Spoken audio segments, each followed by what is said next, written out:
அண்ணே, நான் அன்னைக்கு எடுத்துட்டு போனேன்ல மாடு, அதை எடுத்துட்டு வந்து இங்க கட்டிட்டேண்ணே. பாத்தியாண்ணே? அட, அதை எதுக்கு சாமி ஓட்டிட்டு வந்த? நீயே வச்சுக்கிற வேண்டியதானே? அண்ணே, அதை விடுண்ணே. இந்த இடம் ரொம்ப பெரிய இடமா இருக்குதுண்ணே. அதுல உன்ற ஊடு மட்டும் தனியா தெரியுதுண்ணே. என்றாங்கன்னு இப்படி கேட்டு போட்ட. இப்போ நம்ம மூடு கட்டிட்டோம்ல, இந்த இருக்கிற இடத்த எல்லாத்தையும் வீடுகளாக நிரப்பி யாராருக்கெல்லாம் வீடு இல்லையோ அவங்க எல்லாத்துக்கும் நான் கொடுக்க போறேங்கன்னு. அட, பேரு கூட முடிவு பண்ணிட்டேன். அது வேறு சீவா காலனி. அப்படியா அண்ணே? அண்ணி எங்கண்ணே? அண்ணியவே காணோம். அட, அவ இங்க போறா. உள்ளார வைப்பாரு, ஏதோ வேலையா இருந்தா. ஏம்மா, நான் சமைக்கிறேன்னு சொன்னா கேட்கவே மாட்டீங்கம்மா. இல்லை பார்வதி, என்ற மச்சானுக்கு என் கையால் செஞ்சு போட்டாதான் எனக்கு பிடிக்கும். அதான் நானே சமைக்கிறேன். எனக்கு ஒன்றும் சிரமம் இல்லை. ஹேய் முகிலன், ஹோம்ஒர்க் பண்ணாம விளையாண்டுட்டு இருக்காத. அம்மா வந்தா சொல்லி கொடுத்துருவேன், பேசாம எழுதிரு. ஓ, நான் இப்ப எழுத மாட்டேன், காலையில தான் எழுதுவேன்.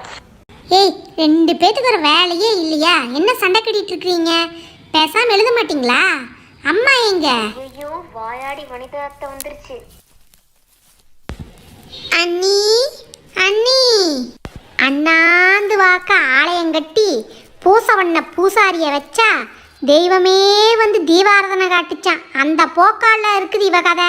ஏண்டி பார்வதி, எங்க அண்ணிய அடுப்பங்கரையில விட்டு வேலை வாங்கிட்டு பொய்யாரமா உட்காந்து என்னடி பண்ணிட்டு இருக்கிற? ஏ வனிதா, அதை விடு. நீ எப்போ வந்த? வா உட்காரு வா. ஏம்மா, எங்கேயோ ஓர மாறியாத்தா என்ற மேலே வந்து ஏறாத்தான்னு ஆளாம்.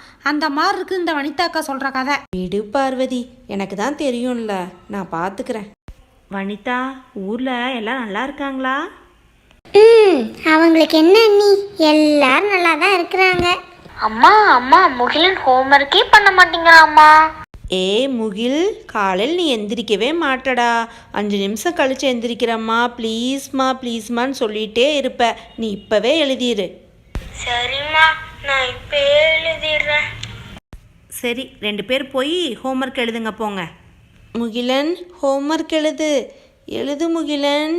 ஜீவா, அட என்னாச்சு? மச்சான், நான் ஒரு கனவு கண்டேன் மச்சான். கனவா? என்ன சொல்ற ஜீவா? நீ கண்ட கனவு மட்டும் சொல்லிடாத ஜீவா. இதுக்கு முன்னாடி நீ கண்ட கனவுனாலதான் உங்க அப்பாவை பிரிஞ்சுதா சொல்லிட்டு இருக்கிற. நீ கனவு கண்டா வேற அதை பழிச்சிருமே.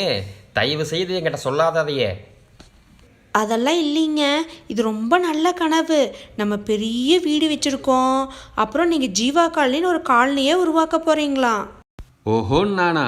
நம்ம கண்ட கனவெல்லாம் பழிக்க போகுதா ஜீவா? எல்லாம் நல்லதா நடந்தா சரி ஜீவா.